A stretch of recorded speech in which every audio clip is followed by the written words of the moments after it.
পাঁচ কারণে আমেরিকার টার্গেটে পড়ে হাসিনা। আজকের ভিডিওতে আমি এক্সপ্লেইন করব যে শেখ হাসিনা কিভাবে আমেরিকার টার্গেটে পড়ে। আমেরিকার টার্গেট কিন্তু শেখ হাসিনা হঠাৎ করে পড়ে নাই, বহুদিন থেকেই পরপর আমেরিকার টার্গেটে কিন্তু তিনি পড়তেই থাকেন। তো আমেরিকার টার্গেটে যারা যারা পড়েছে পরবর্তী সময়ে তারা কিন্তু ক্ষমতায় কন্টিনিউ করতে পারেনি, এবং আমেরিকা তখনই একজন রাষ্ট্রপ্রধানকে টার্গেট করে বা কোনো ব্যক্তিকে টার্গেট করে যখন আমেরিকা দেখে ওই রাষ্ট্রপ্রধান কিংবা ওই ব্যক্তি আমেরিকার জন্য হুমকি কিংবা আমেরিকাকে কোনো রকম তোয়াক্কা করছে না। এই আমেরিকার পলিসিটা বুঝতে হলে আপনাকে জানতে হবে ডিপ স্টেট সম্পর্কে। আমেরিকার ডিপ স্টেট, অনেকে বলে না যে আমেরিকা হয়তো বাইডেন চালাচ্ছে, হয়তো ট্রাম্প চালাচ্ছে, মানে বাইডেন ক্ষমতায় আসলে এর সুবিধা, ট্রাম্প ক্ষমতায় আসলে অন্য আরেকজনের সুবিধা।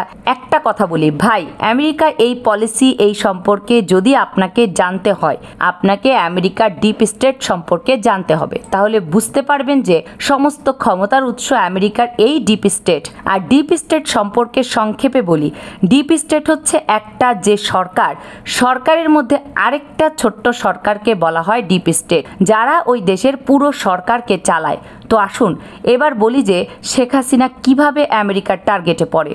তো এক্ষেত্রে আপনারা জানেন যে আমেরিকা হচ্ছে একটি গণতান্ত্রিক রাষ্ট্র এবং সারা পৃথিবীতে তারা গণতন্ত্র কায়েম করতে চায়, কারণ তারা জানে যে সারা পৃথিবীতে যদি গণতন্ত্রের প্রসার ঘটে তাহলে তাদের রাজত্ব বহাল থাকবে। আর যেখানে রাজতন্ত্র, সমাজতন্ত্র, এইগুলোতে কিন্তু আমেরিকা তাদের প্রভাব খাটাতে পারে না। তো শেখ হাসিনা যখন 2014 সালে যখন একক নির্বাচন করতে চায়, তখন কিন্তু আমেরিকা প্রথম শেখ হাসিনাকে বাধা দেয় যে তুমি যেটা করছো এটা ভুল পথ। কারণ বাংলাদেশ হচ্ছে একটি গণতান্ত্রিক রাষ্ট্র, এই রাষ্ট্র ব্যবস্থাকে তুমি চীনের মতো করতে পারো না, এই রাষ্ট্র ব্যবস্থাকে তুমি রাশিয়ার মতো করতে পারো না, এই রাষ্ট্র ব্যবস্থাকে তুমি উত্তর কোরিয়ার মতো করতে পারো না। প্রথম অবস্থায় শেখ হাসিনাকে বাধা দেয়, কিন্তু ওই টাইমে শেখ হাসিনা আমেরিকার কথা শোনে না। পরে তিনি সবচাইতে বিশ্বস্ত বন্ধু মনে করলো ভারতকে, যে ভারত যদি আমার পাশে থাকে তাহলে আমেরিকা আমাকে কিছুই করতে পারবে না।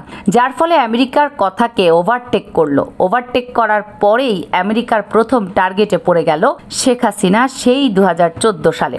এরপর 2014 সালে নির্বাচন করার পরে শেখ হাসিনা রাষ্ট্র পরিচালনা করতে লাগলো, কিন্তু তার পেছনে আমেরিকার এরকম সাপের মতো তার পেছনে দৌড়াতে লাগলো যে শুধুমাত্র আমেরিকা পেঁচিয়ে ধরে কখন ছবলটা মারবে। এবং শেখ হাসিনা খুব ভালো করেই বুঝতো যে আমাকে যদি কেউ ছবল মারতে পারে সেটা হচ্ছে আমেরিকা। কারণ 2014 সালে আমেরিকা আমাকে যে ওয়ার্নিংটা দিয়েছিল সে ওয়ার্নিংটা আমি শুনি নাই, আমেরিকাকেও ওভারটেক করে শুধুমাত্র ভারতের উপরে নির্ভর করে। সুতরাং ভারত যদি আমাকে না বাঁচায় তাহলে আমেরিকার হাত থেকে আমাকে কেউ বাঁচাতে পারবে না। এই জন্য তিনি ভারতের সাথে এতটা ইন্ট্রোডাকশন করে যে বাংলাদেশের যা যা দরকার সব ভারতকে দিয়ে দেব, কিন্তু ভারত যেন আমাকে আশ্রয় দেয় এবং শেল্টার দেয় এবং আমাকে দেখভাল করে। কারণ ওই যে 2014 সালে সে আমেরিকার টার্গেটে পড়ে গিয়েছিল, এরপর 2018 সালে সে যখন দেখলো যে ভারত ছাড়া আমার পাশে কেউ নাই এবং আমেরিকা যখন আমাকে টার্গেটে ফেলেই দিয়েছে, তাহলে আমি আমেরিকার বিপক্ষেই চলে যাব, আর কম্প্রোমাইজ করার কোনো সুযোগ নাই। কারণ আমি আগেই বললাম যে আমেরিকা কোনো একক ব্যক্তির শাসনে চলে না, যে বাইডেনের সাথে আমি কম্প্রোমাইজ করে নিলাম এটা সমাধান হয়ে গেল, ট্রাম্পের সাথে কম্প্রোমাইজ করে নিলাম এটা সমাধান হয়ে গেল না। আমেরিকার সাথে কম্প্রোমাইজ করতে হলে আপনাকে করতে হবে ডিপ স্টেটের সাথে কম্প্রোমাইজ। আর ডিপ স্টেট এটা একজন ব্যক্তির অধীনে চলে না, এখানে বহু সামরিক কর্মকর্তা আছে, সেই দেশের গোয়েন্দা কর্মকর্তা, CIA, FBI, পেন্টাগন, মানে বড় বড় যে অফিসার আছে সেই দেশের নিরাপত্তা সংশ্লিষ্ট সব মিলিয়ে কিন্তু একটা ডিপ স্টেট। তো আপনি কয়জনের সঙ্গে কম্প্রোমাইজ করবেন? এটা শেখ হাসিনা খুব ভালো করে বুঝতে পেরেছিল যে এখানে নো কম্প্রোমাইজের কোনো সুযোগ নাই। আমেরিকা আমার পেছনে যেভাবে লেগেছে আমাকে একদিন ফেলে দিতে পারে অথবা আমাকে গুপ্ত হত্যা করতে পারে। তো এরপর সে কি করলো, 2018 সালে আরেকটা ভুল কাজ করে ফেললো, সেটা হচ্ছে আমেরিকার যে তৎকালীন সময়ে রাষ্ট্রদূত মার্শা বার্নিকার তার গাড়িতে করলো। খেয়াল করেন, আমাদের বাংলাদেশে যে আমেরিকার যে দূতাবাস আছে, এই দূতাবাসকে মনে করতে হবে যে বাংলাদেশের বুকে একখণ্ড আমেরিকা। তো সেই একখণ্ড আমেরিকার যিনি প্রধান, সেই রাষ্ট্রদূতের গাড়িতে আপনি হামলা করলেন। এটা ছিল শেখ হাসিনার জীবনে করা সবচাইতে বড় ভুল, যে আমেরিকা সারা বিশ্বকে নাড়া দেয়, সারা বিশ্বকে নিয়ে খেলা করে, বড় বড় সুপার পাওয়ার দেশকে ধাক্কা মেরে ফেলে দেয়, কত দেশকে ধাক্কা মেরে সরকার প্রধানকে ওলট পালট করে ফেললো। সেই দেশের রাষ্ট্রদূতের গাড়িতে আপনি বাংলাদেশের মতো একটা ছোট্ট দেশের রাষ্ট্রপ্রধান হয়ে হামলা করলেন। এটা ছিল আমেরিকার 2 নম্বর টার্গেট শেখ হাসিনার উপরে, যে এইবার শেখ হাসিনাকে আর ক্ষমা করা যাবে না। আমেরিকা তার সমস্ত প্রস্তুতি কিন্তু ফাইনাল করলো 2018 সালে। এরপর 3 নাম্বার যে কারণে আমেরিকার টার্গেটে পরিণত হয়েছিল শেখ হাসিনা, সেটা হচ্ছে কোয়াডের জন্য আমন্ত্রণ করেছিল, কিন্তু শেখ হাসিনা সেই আমন্ত্রণকে প্রত্যাখ্যান করেছিল। আমেরিকা দেখেছিল যে বিগত 2 বার আমাদেরকে প্রত্যাখ্যান করেছে, আরেকবার একটা টোপ দিয়ে কোয়াডের টোপ। কিন্তু শেখ হাসিনা খুব ভালো করে বুঝতে পেরেছিল যে ডিপ স্টেট যখন আমার উপরে ক্ষিপ্ত এবং ডিপ স্টেট যে কোনো মূল্যে আমাকে সরিয়ে ফেলতে পারে, সুতরাং কোয়াড এটা হতে পারে একটা টোপ। তো এই কোয়াডে তিনি কিন্তু যোগদান করলেন না। এতে আমেরিকা আরও রেগে গেল যে কোয়াডে আমন্ত্রণ করলাম বাংলাদেশকে, কিন্তু বাংলাদেশ সরকার আসলো না। ঠিক আছে, আমরা আমাদের কাজগুলো প্রস্তুতি সম্পন্ন করে ফেলবো।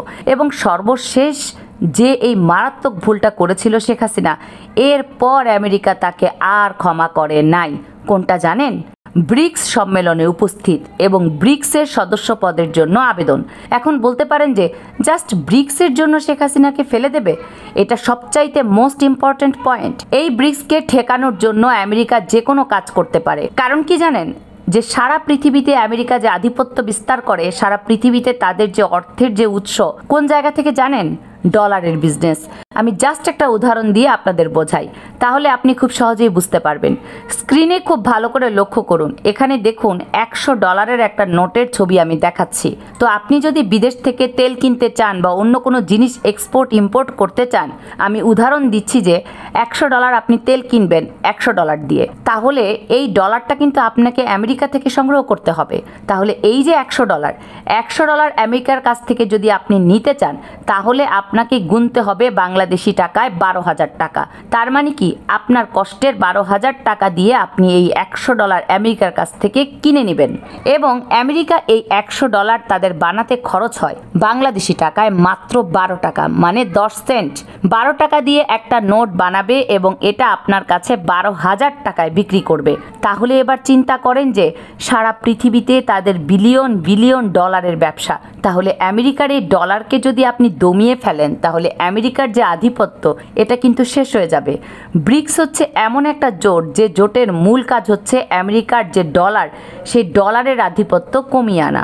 অর্থাৎ তেল আমরা ডলার দিয়ে কিনবো না, অন্য কোনো জিনিস আমরা ডলার দিয়ে কিনবো না। একটা বিকল্প কারেন্সি তৈরি করার একটা জোট হচ্ছে ব্রিক্স। এবং এই ব্রিক্সে যোগদান করতে গিয়েছিল শেখ হাসিনা। প্রথমে এই ডলারের বিপক্ষে গিয়েছিল কিন্তু সাদ্দাম হোসেন। সাদ্দাম হোসেন কি বলেছিল জানেন? যে আমরা ডলার দিয়ে তেল কিনবো না, আমরা স্বর্ণের বিনিময়ে তেল কিনবো। আমেরিকা তখন দেখলো যে এই ডলার থেকে যদি স্বর্ণের মাধ্যমে বা স্বর্ণের বিনিময়ে তেল কিনে নেওয়া হয়, তাহলে তো আমরা আধিপত্য বিস্তার করতে পারবো না। সাদ্দামকে মেরে ফেললো। মানে আমেরিকার ভুল জায়গায় হাত দিয়েছে। এরপরে গাদ্দাফি একই কাজ করলো, গাদ্দাফিকেও শেষ করে দিয়েছে। এরকম বহু নেতা যারা ডলারের বিপক্ষে গিয়েছে, তাদেরকে হয় মেরে ফেলেছে, না হয় ক্ষমতা থেকে তাড়িয়ে দিয়েছে। লাস্টে ভুলটা করেছিল শেখ হাসিনা। ব্রিক্স যে জোটটা আমেরিকান ডলারের বিপক্ষে একটা জোট, সেই জোটে সম্মেলনে উপস্থিত হওয়া এবং ব্রিক্সের সদস্য পদের জন্য আবেদন করেছিল শেখ হাসিনা। এটা ছিল তার জীবনের সবচাইতে মারাত্মক ভুল। এবং এই ভুলটা যখন করলো, তখনই আমেরিকা চূড়ান্ত ফয়সালা করে ফেললো যে শেখ হাসিনাকে বাংলাদেশের ক্ষমতায় রাখা যাবে না, যে কোনো মূল্যে তাকে ফেলে দিতে হবে। তো সর্বশেষ একটা কথা বলি, এই যে জুলাই গণ অভ্যুত্থানে এত ছাত্র করা হলো, সাধারণ মানুষ হত্যা করা হলো, একজন বিল্ডিং এর মধ্যে আছে সেখান থেকে গুলি করে মারা হলো স্নাইপার দিয়ে। 6.72 যে অস্ত্রটা, এই অস্ত্র কিন্তু বাংলাদেশ বা এই রাইফেলসটা বাংলাদেশ পুলিশ ইউজ করে না, বা বাংলাদেশের কোনো বাহিনী ইউজ করে না, এটা আমেরিকার মিলিটারিতে ইউজ হয়। তাহলে ওই অস্ত্রটা বাংলাদেশে কিভাবে আসলো? এই সমীকরণটা কিন্তু আপনি মিলাতে পারবেন না। তো দর্শক, আজকের ভিডিওতে শেখ হাসিনা যে সমস্ত কারণে আমেরিকার টার্গেট হয়েছিল, এই ভিডিও সম্পর্কে যদি আমার বিশ্লেষণ যদি আপনাদের ভালো লেগে থাকে বা আপনাদের যদি কোনো কমেন্টস থেকে থাকে, তাহলে সেটি কমেন্টস করে জানাবেন। কামরুন নাহার রাখি, KNR মিডিয়া।